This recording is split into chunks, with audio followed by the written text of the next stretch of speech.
현충일에 보내드리는 유병수의 강펀치 시간입니다. 오늘은 금요일이고요. 오늘은 여러분들이 기다리시는 코너죠. 고정 코너 극이들의 수다 시간입니다. 자, 오늘은 그 현충일이기 때문에 또 후보 경영들의 노고와 또 헌신을 기리는 의미에서 좀 차분하게 시작하도록 하겠습니다. 자, 왼쪽에 강전의 국민의힘 대변인, 박상수 국민의힘 대변인 나오셨습니다. 자, 간단하게 이렇게 좀 박수 치면서 묵념도 같이 하면서.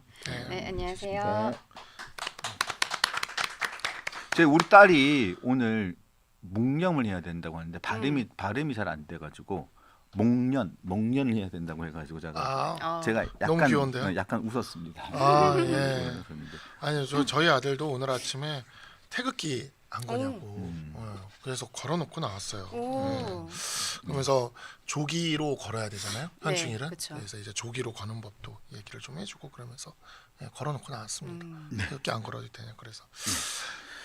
자, 오늘 먼저 얘기할 부분은 자, 김문수 전 후보 이야기를 좀 해보도록 하겠습니다. 왜냐하면 이 김문수 후보의 뭐 당대표 출마 이야기를 먼저 하자는 의미가 아니라, 왜냐하면 지금 아직까지 이재명 대통령이 취임 이제 3일째가 되죠. 근데 아직까지 그 보통 다른 정상들이 취임을 하거나 당선이 되면, 당선자 시절이거나 취임을 하게 되면 트럼프 대통령, 그러니까 미국 대통령과 미국 정상과의 전화 통화를 하는 게 가장 맨 먼저 있었던 일 중에 맞아요. 하나예요. 그렇죠. 지금까지 통화가 안 되고 있어요. 시차 때문이라고 했는데 중국 CCTV에서 중국에서는 시진핑과 바로 통화를 했다라고. 그렇죠. 중국은 시차가 없는 것 같아요.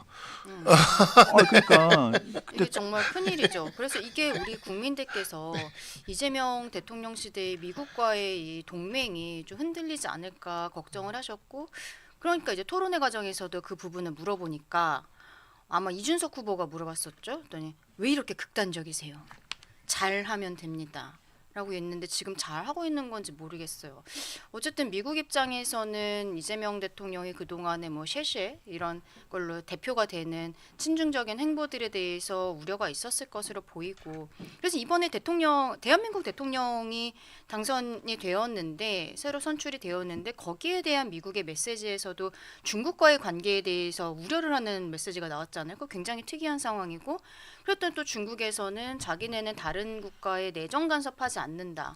그래서 왜 우리 대통령이 새로 선출이 됐는데 미국과 중국이 약간 줄다리기를 하는 듯한 이런 모습들이 연출이 되는지 참 안타깝다고 생각합니다. 네, 그래가지고 제가 김문수 전 후보 얘기를 왜 꺼냈냐고 하면, 어제 해단식에서 이런 얘기를 했는데 요 얘기가 요 부분을 잘 짚은 이야기인 것 같아서 제가 말씀을 드리는 겁니다. 다른 오해는 하지 말아 주십시오. 이게 뭐라고 했냐면, 자, 김민석 국무총리 후보자는 정치자금법 위반 등으로 정치적으로 깨끗하지 못할 뿐만 아니라 미국 문화원 점거 농성으로 징역 4년형을 확정받았다. 그러니까 반미 운동의 첫 번째 시작이었다. 미국이 앞으로 굉장히 문제 삼을 것이라고 지적을 일단 했고요. 이종석 국정원장 후보자에 대해서는 확실하게 이론적이고 신념적으로 친북학자다. 반미 인사의 상징을 총리로 하는 것과 반미 친북 인물을 국정원장으로 한다는 것은 앞으로 이 정부가 어디로 갈지를 잘 보여주는 것이다. 그리고 또 불법 대금 송금 혐의로 이화영 전 경기도 평화부지사가 징역 8년 8개월 확정 판결을 어제 받았잖아요. 주범은 도지사고 부지사는 종범인데 이 대통령이 미국하고 외교 활동하기가 어려울 것이다. 그러니까 이 대통령이 미국 트럼프 대통령과 통화하려고 하는데 트럼프 쪽에서 통화를 안 했다. 트럼프 대통령과 통화가 불발된 것 자체가 미국 관계가 상당히 문제가 있는 것 아니냐, 이렇게 지적한 것이죠. 맞아요. 그러니까 요렇게 그 김문수 전 후보가 어제 그 해단식에서 지적을 했는데, 요러고 난 다음이라도 저는 그 이재명 대통령과 트럼프 대통령이 통화가 됐으면 그냥 뭐 이렇게 대선에서 진 후보가 우려를 표명했다던가 그냥 지적을 한 건 정도로 넘어갈 수가 있었을 것으로 봤는데 통화가 아직 안 됐어요. 그렇죠. 지난번에 문재인 전 대통령도 탄핵 이후에 인수위 없이 바로 취임을 했는데 그때도 취임 첫날에 당시 이제 트럼프 대통령이랑 통화를 했고 윤석열 전 대통령도 당선 다음 날 바이든 대통령이랑 통화를 했었거든요. 그래서 이번에도 취임 날 저녁에 뭐 통화하지 않겠냐 이야기들이 나왔었고 그때 언론에서는 아직 이재명 대통령이 많이 준비가 되어 있지 않은데 혹시라도 훅 하고 뭐 관세나 뭐 방위비 협상 이런 이야기가 나오면 어떡하지? 이런 걱정하는 보도들이 있었는데 지금 그런 걱정을 할 게 아니라 전화 통화 자체가 이루어지지 않고 있다는 것. 대통령실에서는 강유정 대변인은 좀 아까 우리 변호사님 얘기해 주신 것처럼 뭐 시차라든지 여러 특이점 때문에 뭐 여러 뭐 소통 채널들은 가동을 하고 있는 것으로 보이지만 아직까지 되지 않고 있다라고 이제 돌려서 이야기를 하던데 국민들께서 정말 이거는 불안할 수밖에 없는 일이라고 생각하거든요. 한미 간의 관계는 좀 빨리 좀 통화가 됐으면 좋겠다고 생각합니다.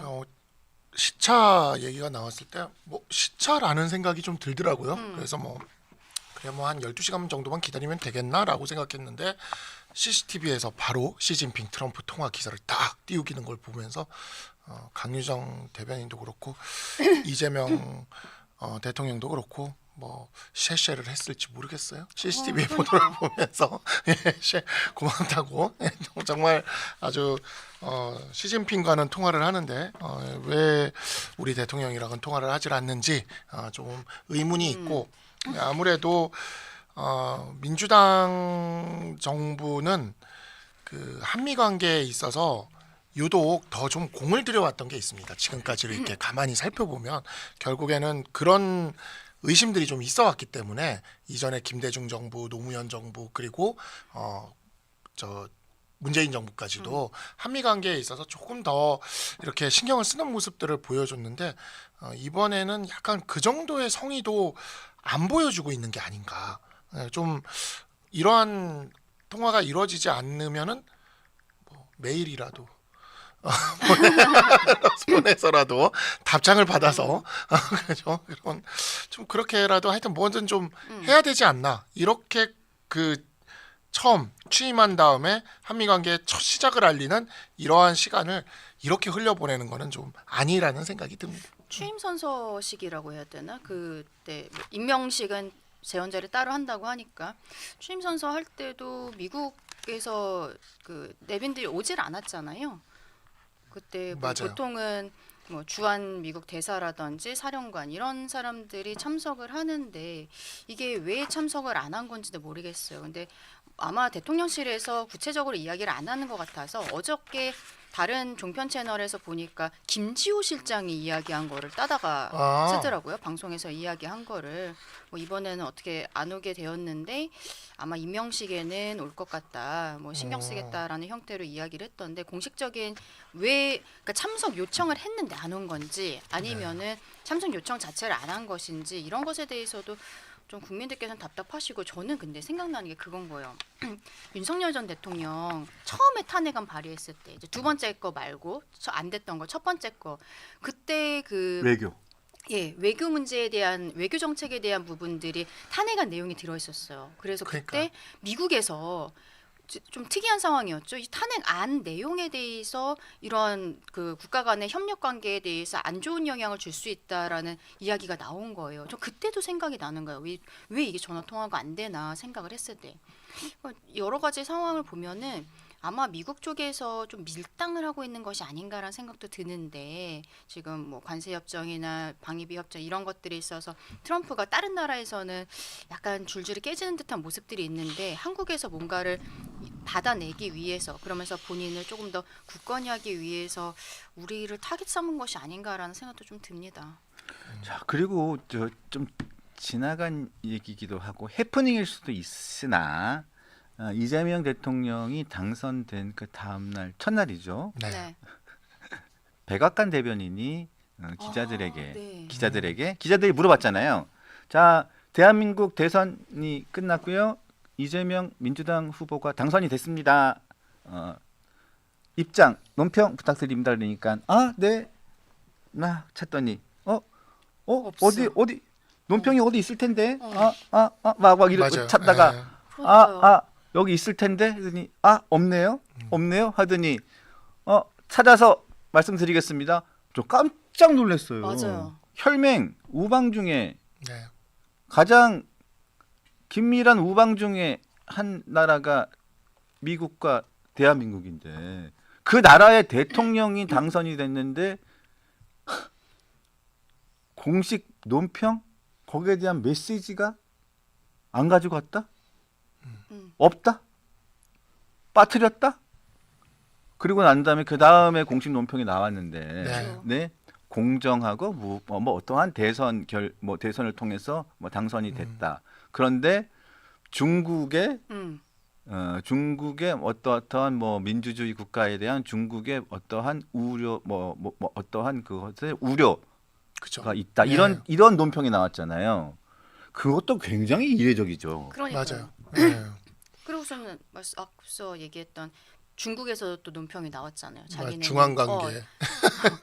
내정 간섭 같은 거 하지 않는다고. 그러니까 지금 이게 이재명 대통령이 당선된 게 세계적으로 뭔가 긴장 상태를 만들고 있는 것이 아닌가. 어쨌든 토론 과정에서는 잘 하겠다라고 했는데 지금 스탠스나 지금 상황을 보았을 때는 첫 단추가 제대로 꿰어지고 있는지 좀 의문인 상황이에요. 전제는 새로운 대통령이 당선이 됐고 임기가 시작됐습니다. 취임사대로 통합하는 대통령, 민생을 챙기는 대통령, 위기를 극복하는 대통령, 경제를 살리는 대통령 이 되기를 간절히 소망하고 원합니다.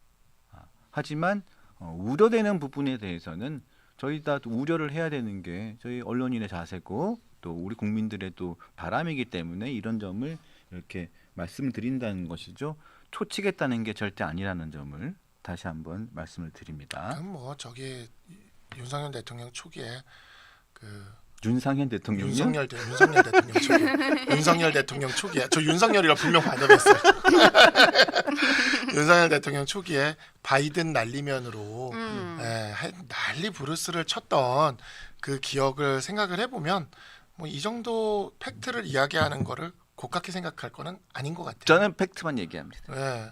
그때 당시에 그 MBC 기자분께서 어떻게 했는지 그 대통령- 이모 기자, 이모 쫓아다니면서 기자, 우리 다 이모 기억하고 있지 기자, 않습니까? 모 기주 씨. 네.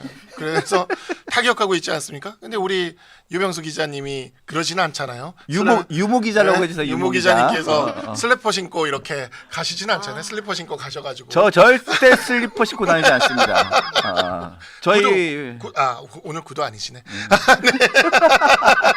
쉬는 날이니까. 저는 항상 운동화를 신고 다니는데 운동화를 신고 다닙니다. 예. 자,